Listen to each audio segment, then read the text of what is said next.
Bonjour, cette vidéo constitue un exercice corrigé afin de comprendre l'effet Hall et la tension de Hall. Je commence par l'énoncé. Je vais lire l'énoncé de façon un peu rapide, puis y revenir tout le long de cette vidéo.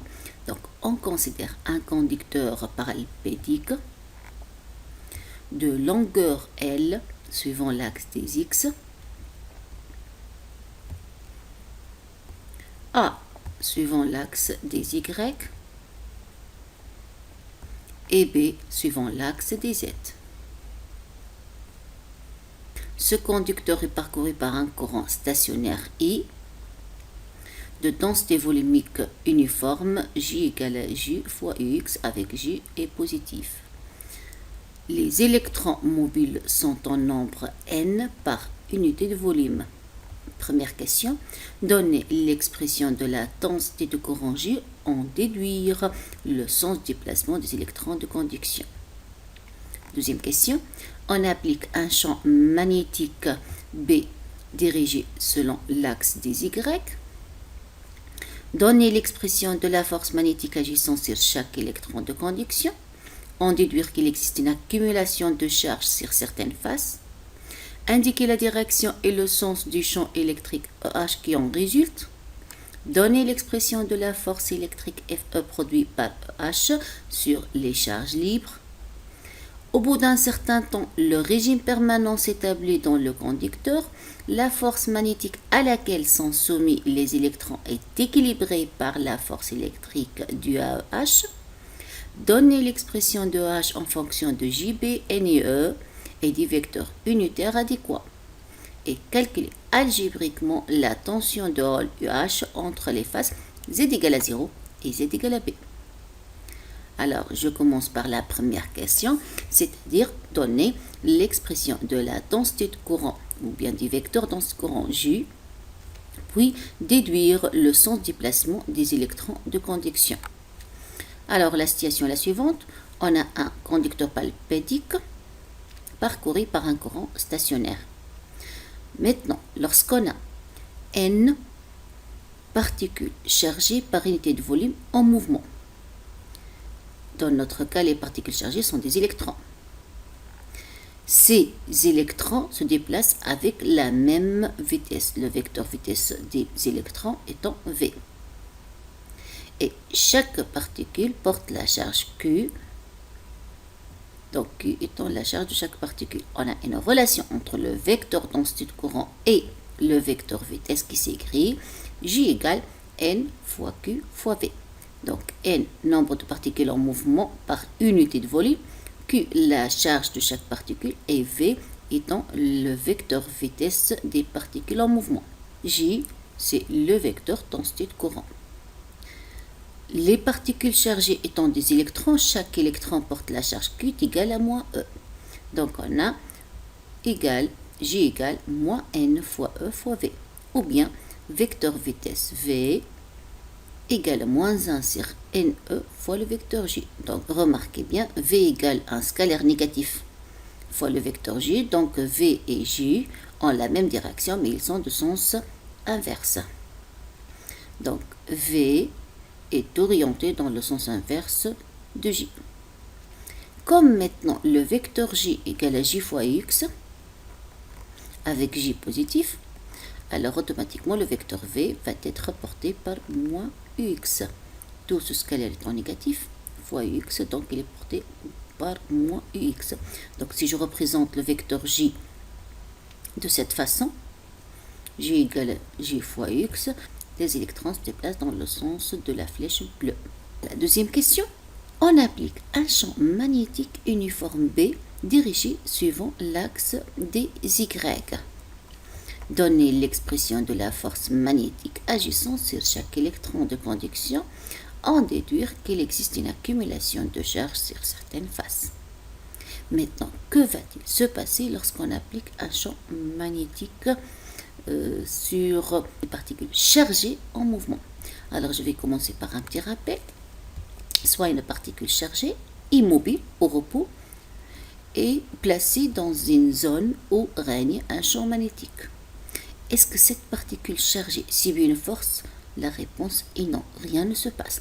Donc on a un champ magnétique, on a une particule chargée au repos, donc rien ne se passe.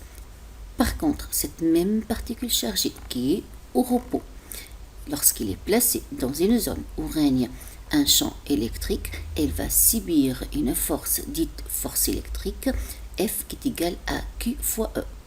Donc, si la charge est positive, alors F et E sont de même sens.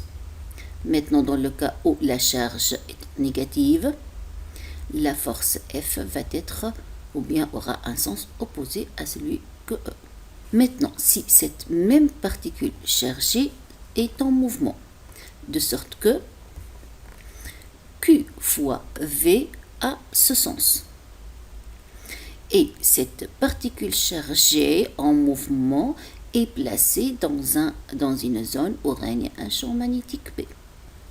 Cette même particule chargée en mouvement va subir une force magnétique Fm qui est égale à QV vectoriel B. Maintenant, que va être la direction de cette force magnétique? La direction d'un produit vectoriel de deux vecteurs va être perpendiculaire au premier vecteur et perpendiculaire au deuxième vecteur. Donc, Fm va être perpendiculaire au plan formé par ces deux vecteurs. Donc, elle va avoir une direction qui est perpendiculaire au plan de la diapositive. Maintenant, le sens va être donné par la règle de tire-bouchon. On est en train de faire le produit vectoriel de ce vecteur qui fois V par le vecteur B. Donc, on doit tourner de ce vecteur vers l'autre vecteur comme le montre cette flèche. Mais lorsqu'on tourne dans ce sens, on est en train de faire tirer le bouchon d'une bouteille et donc force Fm va être sortant de cette manière. Si on représente cette figure en perspective, on peut représenter de cette manière. Maintenant, dans le cas où QV est dans ce sens et le vecteur B garde toujours le même sens, même direction, même sens, produit vectoriel Q vectoriel B, on doit tourner dans ce sens et dans ce cas, on est en train d'enfoncer le bouchon ou bien de fermer une bouteille. La force magnétique va avoir une direction ou bien un sens rentrant.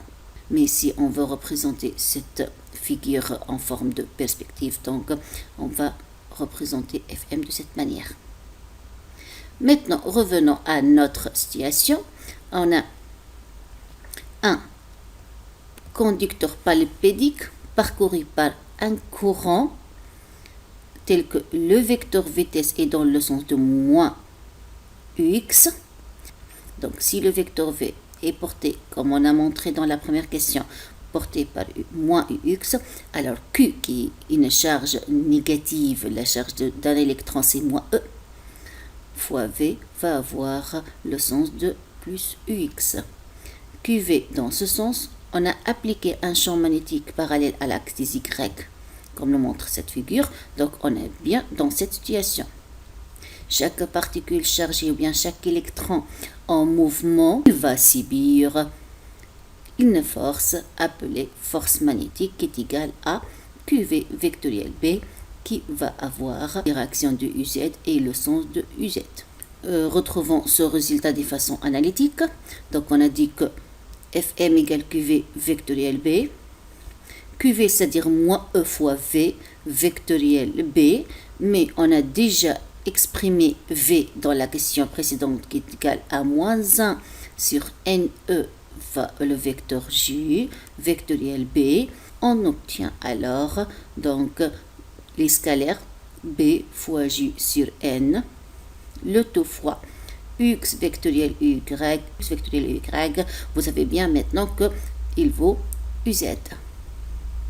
Donc remarquez bien que Fm est bien porté par plus UZ. Donc chaque particule chargée en mouvement dans ce sens subit une force dans le sens de UZ, que va-t-il se passer? Donc, les électrons qui sont initialement dans un mouvement rectiligne uniforme dans le sens de X subissent la force Fm, force magnétique selon UZ, cette force va leur dévier et ces électrons vont terminer par être limités par cette face ou bien se projeter sur cette face ou bien s'accumuler sur la face Z égale AB. Mais en s'accumulant ici, donc il va y avoir un défaut d'électrons dans l'autre face ou bien l'accumulation des charges positives. Les atomes qui ont perdu leurs électrons vont être des ions positifs. Donc petit à petit, il va y avoir accumulation de charges négatives sur la face Z égale à B et un défaut des électrons ou bien accumulation de charges positives dans la face Z égale à 0. Passons maintenant à la question petit b qui nous demande d'indiquer la direction, le sens du champ électrique H qui en résulte. Alors ici, l'accumulation d'électrons sur la face en avant ou bien la face Z égale à B et l'excès de charge positive sur la face en arrière ou bien sur la face Z égale à 0 est à l'origine d'un champ électrique EH appelé champ de Hall dirigé de l'arrière ou bien des charges positives vers les charges négatives. Maintenant, ces particules chargées qui sont des électrons sont placées dans une zone où règne un champ électrique. Que vont-ils subir? C'est normal. Des particules chargées placées dans un champ électrique vont subir la force électrique F qui est égale à Q fois EH ou bien moins E fois OH. Q étant la charge d'un électron, c'est-à-dire moins E, donc FE va être opposé ou bien orienté dans le sens opposé que EH, d'où la réponse de la question d'après. Donnez alors l'expression de la force FE produite par EH sur les charges libres.